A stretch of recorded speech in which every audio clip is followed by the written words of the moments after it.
어제 오후였죠. 요한복음 1장 1절부터 18절까지는 그 유명한 요한복음의 서론입니다. 이 서론 부분은요, 마치 본론을 읽기 위한 에필로그와 같고, 여러분, 우리가 큰 산에 올라가기 위해서 그 국립공원에 보면 이 산의 지도들이 이렇게 큰 그림으로 세워져 있잖아요. 마치 그 지도를 보는 것과 같은 그러한 내용이 1장 1절에서 18절입니다. 어쩌면 여러분, 요한복음을 우리가 다 읽고 나서야 비로소 요한복음의 서론이 이해될 수도 있겠습니다. 이제 오늘부터 시작해서 우리는 요한복음의 본론에 진입하게 되어지는데요. 1장 19절에서 34절까지의 내용은 예수님께서 세례를 받으시고 동시에 성령 받으심으로 사역을 준비하시는 내용이에요. 그리고 내일 본문이죠. 1장 35절부터 시작해서 51절까지는 예수님께서 제자들을 부르시는데 안드레를 부르시고 베드로를 부르시고 나다나엘을 부르시고 일련의 제자들을 쭉 부르시는 내용들을 기록하고 있어요. 그러면 여러분, 이것을 통하여서 앞으로 본격적으로 시작될 예수님의 공생애의 그 목격자들, 그리고 예수님의 공생애의 증인들로서 제자들을 부르시는 내용들이라 할 수 있거든요. 그래서 1장 19절에서부터 시작해서 51절까지, 그러니까 오늘 본문과 내일 본문까지가 예수님의 공생애 사역의 준비에 대한 내용이라고 한다면, 예수님께서는 사역을 두 가지로 준비하셨구나, 이걸 볼 수 있어요. 첫 번째, 1장 19절에서부터 오늘 본문 34절까지는 성령 받음으로 예수님께서 사역을 준비하셨다. 또 35절부터 시작해서 51절까지는 사람을 준비하심으로 사역을 준비하셨다. 우리가 이것을 기억해야 될 거예요. 우리도 주님의 귀한 사역들을 펼쳐나가고 하나님의 나라들을 이루어감에 있어서 무엇보다도 성령 받고 성령 충만해야 합니다. 힘이 있는 교회는 숫자나 아니면 재력으로 그 힘을 나타내는 것이 결코 아니라고 하는 것, 우리는 끊임없이 이것들을 기억해야 할 것입니다. 누가 사역할 수 있느냐? 하나님 앞에 성령 받은 자가, 주님 앞에 붙들린 자가. 누가 주님 앞에 귀한 교회로서 귀한 사명들을 감당할 수 있느냐? 그 하나님의 귀한 마음을 품은 주님의 귀한 제자들이 모일 때에, 군중과 무리가 아니라 제자들이 모일 때에 하나님의 나라들은 확장된다. 이것을 볼 수 있습니다. 오늘 성경에 보면 세례 요한이 등장합니다. 이 세례 요한을 세우시는 하나님의 손길을 우리는 보아야 하는데, 그 세례 요한에게는 오늘 세 가지의 아주 특징적인 모습이 있습니다. 첫 번째는 세례 요한의 면모가인데 단순함이 있습니다. 여러분, 거장은 단순해지는 겁니다. 어떤 분야에서 통달한 사람들은요, 복잡하게 설명하지 않습니다. 그들의 설명은 매우 심플합니다. 요한은요, 오늘 묘사하기를 약대의 털옷을 입고 허리에 가죽띠를 띠고 메뚜기와 석청을 먹었다. 세례 요한의 의복과 그리고 그의 먹는 것을 오늘 성경이 이야기해 주고 있어요. 그리고 그가 광야에 있었다고 그랬죠. 그러니 세례 요한의 의식주가 오늘 성경에 기록되어져 있어요. 당시에 선지자들의 모습이기도 했고 선지자들의 생활 양식이기도 했지만, 세례 요한에게 있어서는 분명한 사실이 있었습니다. 분명한 사명이 있었습니다.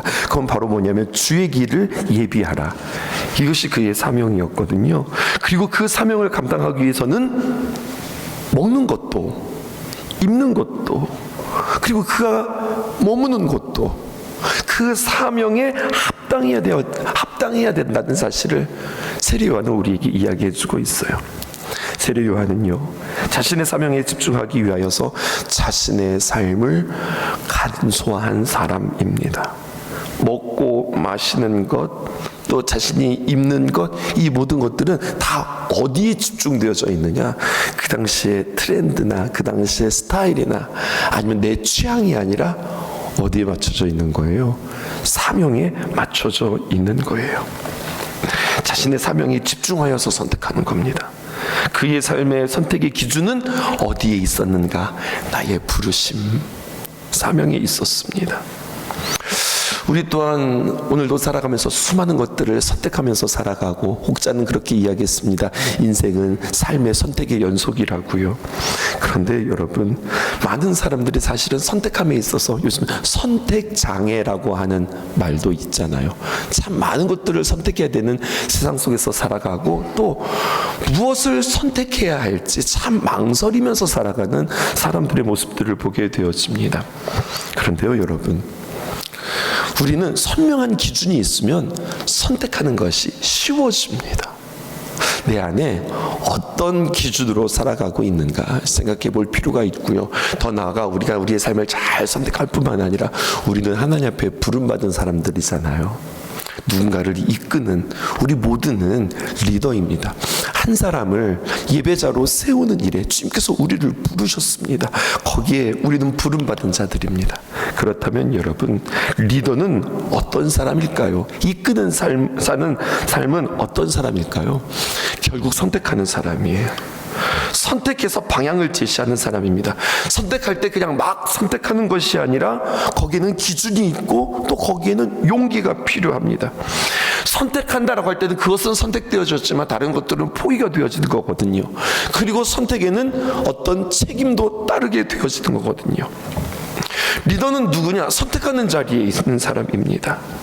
중구난방으로 선택하는 것이 아니라 중요한 가치에 집중하고, 중요한 가치가 세워지면 그 세워진 기준에 따라서 선택하는 겁니다. 그러므로 중요한 가치를 우리는 끊임없이 붙잡고 나머지들을 걸러내는 그런 저와 여러분들 되어지기를 축복합니다. 세례 요한은 심지어 먹는 것조차도, 입는 것조차도 자신의 사명을 분명히 하고 선명한 기준에 의하여서 선택했던 사람이라고 하는 거죠. 이러한 삶의 방식, 이러한 삶의 기준이 있었기에 그의 메시지는 파워풀했습니다. 고린도전서 10장 31절에도 사도 바울도 비슷한 이야기를 했어요. 그런즉 너희가 먹든지 마시든지 무엇을 하든지 다 하나님의 영광을 위하여 하라. 이 말은 우리가 먹고 마시는 것조차도 가볍게 여겨서는 안 된다는 사실이에요. 작은 것이 아님을 다시 한번 우리 마음속에 새기게 되어지는 귀한 아침입니다. 세례 요한 메뚜기와 석청 선택하면서 그거 먹고 살았다라고 하는 세례 요한의 삶을 통하여서 우리 또한 우리의 삶의 선택이, 그 선택의 기준이 무엇인가, 이것을 한번 생각해 볼 수 있었으면 좋겠습니다. 더 구체적으로 내가 먹고 마시고 입는 것 때문에 혹여나 복음에 누가 되지는 않는가. 더 구체적으로 내가 할 수 있는 경제적인 능력이 있어도 복음을 위하여서라면 그것을 안 할 수 있는 용기. 우리는 세례 요한에게서 그의 삶의 단순함, 간결함, 이것들을 오늘 도전받고 우리의 삶 가운데 적용할 수 있으셔야 하겠습니다. 세례 요한에게 첫 번째 그에게 단순함이 있었다면, 두 번째 세례 요한에게 있어서 빼놓을 수 없는 그의 덕목, 겸손함이 있습니다. 유대인들의 질문에 대해서 세례 요한은 자신이 누구인지를 분명하게 이야기합니다. 나는 이거 아닙니다. 그런 거 아닙니다. 그런 거 아닙니다. 라고 3번 나는 그런 사람이 아닙니다. 그리고 한 번 나는 이런 사람입니다 라고 이야기하는 자신의 정체성을 오늘 성경이 이야기하고 있어요. 20절에서 22절 뭐가 아니라고 이야기할까요? 우리 함께 교독해 볼게요. 요한이 드러내고 말하고 숨기지 아니하니 드러내어 하는 말이 나는 누가 아니라고요? 나는 그리스도가 아니라. 또 21절입니다. 시작. 또 묻되 그러면 누구냐? 내가 엘리야냐? 이르되 나는 아니라. 또 묻되 내가 그 선지자냐? 대답하되 아니라. 자, 보십시다. 21절에서 21절까지 나는 그리스도도 아니다. 나는 엘리야도 아니다. 나는 선지자도 아니다. 그럼 나는 뭐라고 이야기하는가? 23절입니다. 이르되 나는 선지자 이사야의 말과 같이 주의 길을 곧게 하라고 광야에서 외치는 자의 소리로다. 나는 뭐라는 거예요? 나는 소리다. 나는 단지 소리에 불과하다라고 하는 이야기입니다. 이 말이 무슨 말일까요? 여러분들은 내 소리만 들으면 됐지 나는 신경 쓸 사람이 아닙니다, 이런 뜻 아닐까요? 소리만 들으면 됐습니다. 그 외치는 그 의미만 들었으면 됩니다. 이 말을 다시 한번 새겨보면, 나는 광야에서 외치는 자의 소리라. 이 말을 다른 말로 표현하면 이런 거예요. 나는 아무것도 아닙니다. I'm nothing. 나는 아무것도 아닙니다. 그와 동시에 그는 누구를 주목하게 합니까? 예수 그리스도를 주목하게 합니다. He is everything. 그가 모든 것이 되었습니다. 이게 세례 요한의 겸손함이었다고요. 우리 오늘 이 새벽에 겸손함을 다시 한번 정의해 볼까요? 우리 겸손함은 무엇을 겸손함이라고 생각해요? 내 자신을 낮추고 내 자신을 아니에요. 제가 한 게 아닙니다. 이런 것을 겸손함이라고 생각할까요? 오늘 성경은 우리에게 진정한 겸손함이 무엇인지 이야기해 줍니다. 그것은 바로 예수 그리스도를 드러내는 삶. 이게 진정한 겸손함이라고 하는 거죠. 어떤 분야에 있어서 전문가가 돼요. 어떤 분야에 있어서 성공자가 돼요. 어떤 분야에 있어서 그래서 내가 좀 힘이 생겨요. 영향력이 커져요. 여러분, 경제적으로 여유가 생기면 영향력이 커져요. 돈 있는 사람, 능력 있는 사람에게는 사람도 붙어요. 그런데요, 이렇게 뭔가 내가 잘하는 사람, 영향력이 있는 사람, 커지는 사람, 그러면 자기도 모르는 사이에 예수님을 의지하기보다 나도 모르는 사이에 어느덧 나를 의지하고 있어요. 내 경험, 내 실력, 나만 믿고 해보라니까. 이건 이렇게 하는 거라니까. 나의 힘을 의지하게 되어져요. 여러분, 누구나 그렇습니다. 예외 없습니다. 저도 그렇습니다. 뭘 잘한다 그러면 하나님을 의지하는 게 아니라 어느덧 나의 경험과 내가 할 수 있는 것을 의지하게 되어져요. 이것은 어쩌면 죄된 하나님의 형상을 잃어버린 사람들의 본성일런지도 모르겠습니다. 자기의 힘을 의지하는 만큼 하나님을 덜 의지해요. 저는 쉽게 이렇게 이야기하고 싶어요. 그럼 우리가 어떻게 하나님을 의지하는지 우리가 어떻게 할 수 있느냐? 딱 한 가지면 되는 거예요. 그가 모든 일에 기도하는 사람이냐? 기도하는 사람이 겸손한 사람이에요. 모든 일들에 하나님 앞에 맡기고 기도하는 사람이 겸손한 사람이에요. 자기 힘을 의지하는 만큼 생각보다 기도 많이 안 합니다. 기도 많이 안 하고 생각 많이 하죠. 자기 힘을 의지하는 만큼 하나님과 대화하기보다 어쩌면 회의를 많이 할 수도 있을지 모르겠어요. 우리 교회 부흥하고 성장해 가더라도 처음 시작을 잃지 않고 잊지 않는 저와 여러분 되어지기를 주님의 이름으로 축복합니다. 사람에게 있어서 자유하기 가장 어려운 영역은 무엇일까요? 그것은 바로 자신의 힘, 자신의 능력으로부터 자유하는 것이 제일 어려운 것이라 할 수 있겠습니다. 더 쉽게 말하면 이런 거예요.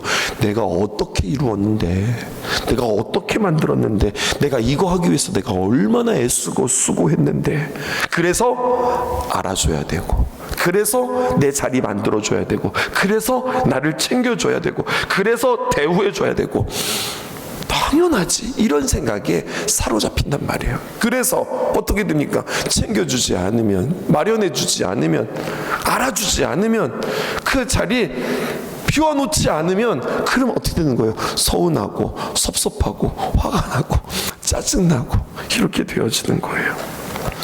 요한, 그에게 하나님과 함께 하자. 요한이 위대하다고 이야기하고 싶지 않아요. 그와 함께 하신 그 하나님께서 그로 하여금 자신이 이렇게 영역이 커졌음에도 불구하고, 어찌 보면 큰 성공을 했음에도 불구하고 그 성공 때문에 타락하지 않았던 요한, 나중에 보게 되어질 말씀인데요. 요한복음 3장 26절 이렇게 기록되어 있어요. 그들이 요한에게 가서 이르되 라삐여, 선생님과 함께한 요단강 저편에 있던 이 곧 선생님이 증언하던 이가, 예수님을 말하는 거죠, 세례를 베풀 때에 사람들이 다 그쪽으로 갔어요 라고 세례 요한의 제자들이 세례 요한에게 와서 이야기하는 거예요. 세례 요한의 제자들의 지금 마음이 이미 지옥입니다. 자유하지 않습니다. 시기가 있습니다. 질투가 있습니다. 선생님께 안 오고 이제 새롭게 등장한 예수라고 하는 사람에게로 다 몰려갑니다. 불안하기도 하고 불평하기도 하고 화가 납니다. 여러분, 이것도 있습니다. 우리가 잘하려고 하잖아요. 우리가 겸손하고 우리가 정직하려고 해도 주변에서 이렇게 부추기는 사람들이 있습니다. 지금 사람들이 다 저쪽으로 가고 있어. 네 사람들이 지금 다 저쪽으로 빠지고 있어. 저 사람이 너보다 더 잘하고 있어. 저 사람이 더 영향력이 커지고 있어. 여러분, 우리는 누구여야 할까요? 우리는 부추기는 사람이 아니라 중보하는 사람이어야 합니다. 아멘이세요? 우리의 말에 대해서도 우리는 생각해 볼 필요가 있습니다. 이에 세례 요한은 어떻게 이야기합니까? 유명한 말씀이죠. 요한이 대답하여 이르되 만일 하늘에서 주신 바 아니면 사람이 아무것도 받을 수 없느니라. 하나님이 하시는 거야. 이 이야기인 거잖아요. 28절, 내가 말한 바 나는 그리스도가 아니요 그의 앞에서 보내심을 받은 자라고 한 것을 증언하는 너희니라. 29절, 신부를 취하는 자는 신랑이 나서서 신랑의 음성을 듣는 친구가 크게 기뻐하나니 나는 이러한 기쁨으로 충만하였노라. 여러분, 이러한 기쁨이 있으십니까? 이러한 기쁨, 세상에서 주는 그 기쁨이, 나는 이런 기쁨이 있어. 세상이 너무 사부 여기라고 하죠. 세상이 넘어설 수 없는 기쁨, 세상이 이해할 수 없는 기쁨, 세상과 차원이 다른 기쁨, 나는 이러한 기쁨으로 충만하였노라. 그리고 그 유명한 말씀 30절입니다. 우리 함께 읽어보실까요? 시작. 그는 흥하여야 하겠고 나는 쇠하여야 하리라. 우리는 그도 흥해야 하겠고 나도 흥해야 하겠고. 그런데 여러분, 성경이 이렇게 이야기하대요. 주님이 흥할수록 나는 쇠하여야 한다. 너무나도 도전되어지는 말씀입니다. 세례 요한의 삶의 결론은 무엇일까요? 예수는 흥하시고 나는 쇠어야 한다. 우리에게 적용해 볼까요? 우리 주님 앞에서 봉사하고 우리 사역하고 귀한 사명 감당하는 거잖아요. 결국엔 어떻게 되어야 하는 거예요? 예수님만 나타나고 우리는 안 보여야 하는 거예요. 이러한 마음 갖게 해달라고 더욱더 기도할 수 있었으면 좋겠습니다. 요한복음 1장 17절에 보면 또 요한이 이렇게 이야기하죠. 나는 그의 신발끈을 풀기도 감당하지 못하겠노라. 이렇게 이야기합니다. 신발끈 누가 풀어줘요? 그 당시 종들이 풀어줬어요. 요한은 나는 예수님의 신발의 그 끈도 풀 수 있는 자격이 없다. 이렇게 이야기합니다. 하나만 더 적용해 볼까? 이건 저는 여러분들에게 드렸던 말씀이기도 해요. 여러분, 닭을 잡아요. 닭을 잡는데 어떤 칼을 쓰죠? 닭 잡는 칼 써요. 소 잡는 데는요, 무슨 칼을 쓸까요? 그 닭 잡는 칼 가지고 소를 잡을 수는 없어요. 소 잡을 때는 소 잡는 칼을 써야 되는 거예요. 근데 여러분들에게 이렇게 도전한 바 있어요. 닭 잡을 때 닭 잡는 칼 쓰지 말고 닭 잡을 때에도 소 잡는 칼 써라. 여러분, 이게 무슨 말일까요? 닭 잡는 일에 있어서 닭 잡는 칼을 쓰지 말고 닭 잡을지라도 소 잡는 큰 칼 써라. 이 말은 무슨 말이냐면 작은 일에도 소 잡는 칼을 쓸 정도로 우리는 총력을 기울이라는 이야기예요. 그래서 우리 교회에서 잘 쓰는 말 있잖아요. 내 생애의 마지막처럼 나에게 단 한 번의 기회가 주어진 것처럼. 그러니까 내가 하는 일, 작은 일, 내가 만나는 사람, 작은 사람, 내가 하는 거 별것 없는 이것이 아니라 모든 사람들이 나에게는 소중하고 귀하고 또 그 일을 감당할 때 진지하게 감당하고 한 번을 하더라도 정말로 좋게 아름답게 예쁘게 귀하게 잘 감당하는 것, 하나님께서 기뻐하시고 하나님 앞에 영광 돌려드리고 이 사람이 겸손한 사람이라는 거예요. 우리 큰 일 앞에서는 힘 확 써요. 근데 작은 일 앞에서는 그냥 하는 거지 이렇게 하는 거예요. 근데 겸손한 사람은 어떤 사람이라고요? 작은 일에도 큰 힘 쓰는 사람. 그런 저와 여러분 되었으면 좋겠습니다. 마지막 하나 더 보십시다. 세례 요한 단순한 사람, 겸손한 사람이었다고 한다면 마지막 그는 용기 있는 사람이었어요. 세례 요한은 용기 있는 사람. 여러분, 겸손하다고 하는 것은 비굴하다는 뜻이 아닙니다. 겸손하다고 하는 것은 유약하다고 하는 말이 아니에요.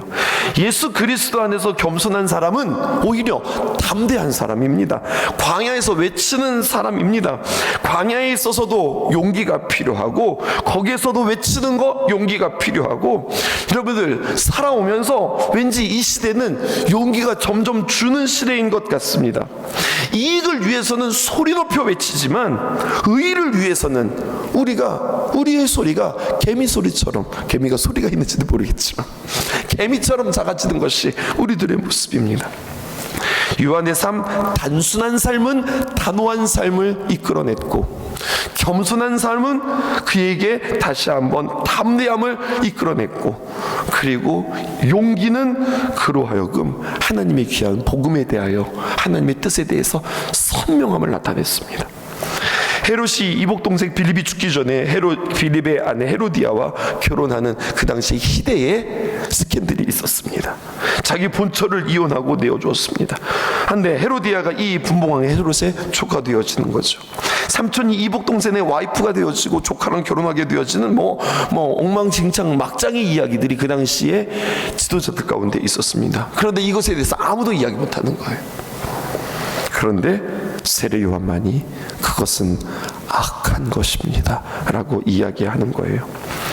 옳은 것을 옳다고 이야기하는 것에서도 우리는 참 많이 주저하는 것 같아요. 그건 틀린 것입니다 말하는 것은 말할 것도 없고, 이게 옳은 것입니다 라고 말하는 것에 있어서도 우리는 참 많이 주저하는 것 같습니다. 이 시대의 불의와 악에 대해서 아닌 것은 아니라고 이야기하는 것, 아닌 것에 대해서 침묵하는 게 아니라 그건 아니에요 라고 겸손하게 하지만 선명하게 말할 줄 아는 저와 여러분들 되었으면 참 좋겠습니다. 마태복음 3장 7절에서 10절에 있는 말씀 우리 함께 읽고 마칩시다. 요한이 많은 바리새인과 사두개인들이 세례 베푸는 대로 오는 것을 보고 이르되, 독사의 자식들아, 누가 너희를 가르쳐 임박한 진노를 피하라 하더냐. 8절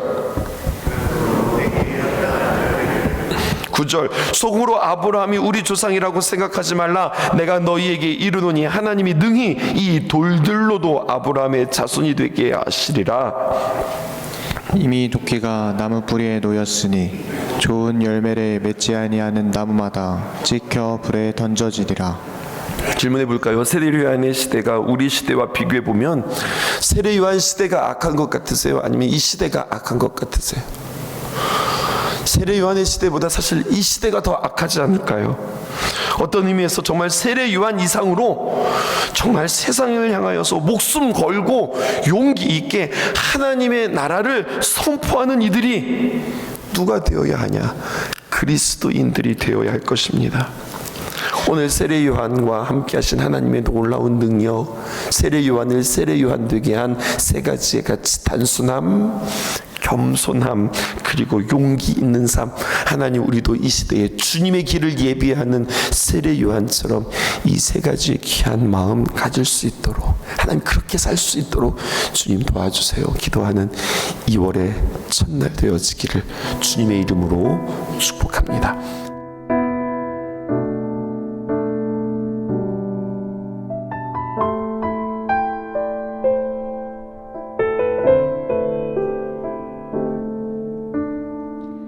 나의 영혼이 잠잠히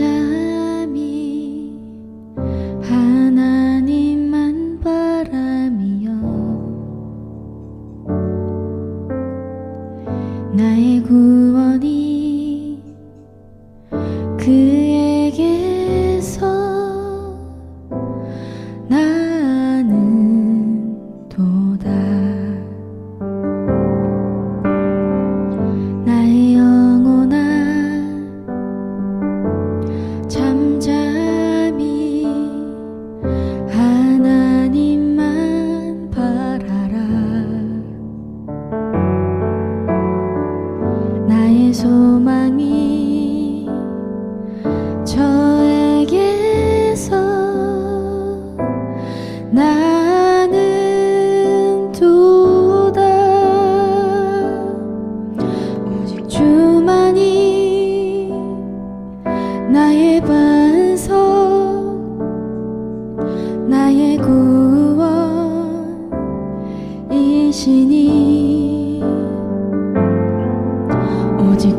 여호와를 갈망하며 나의 입술이 여호와를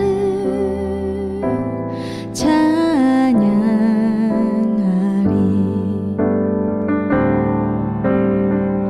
나의 영혼이 즐거이 여호와를 따르리니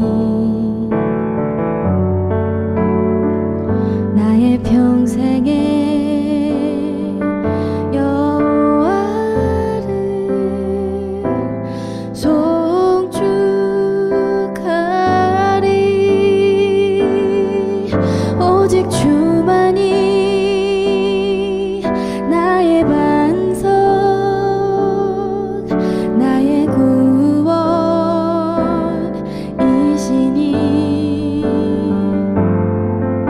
오직 주만이 나의 산성 내가 요동치 아니하리.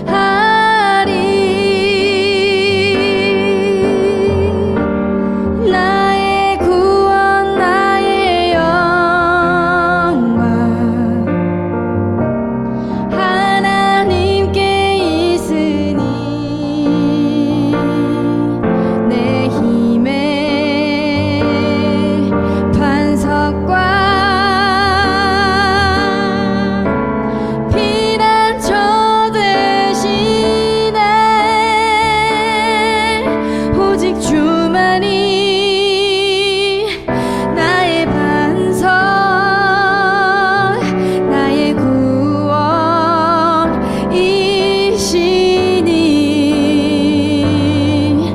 오직 주만이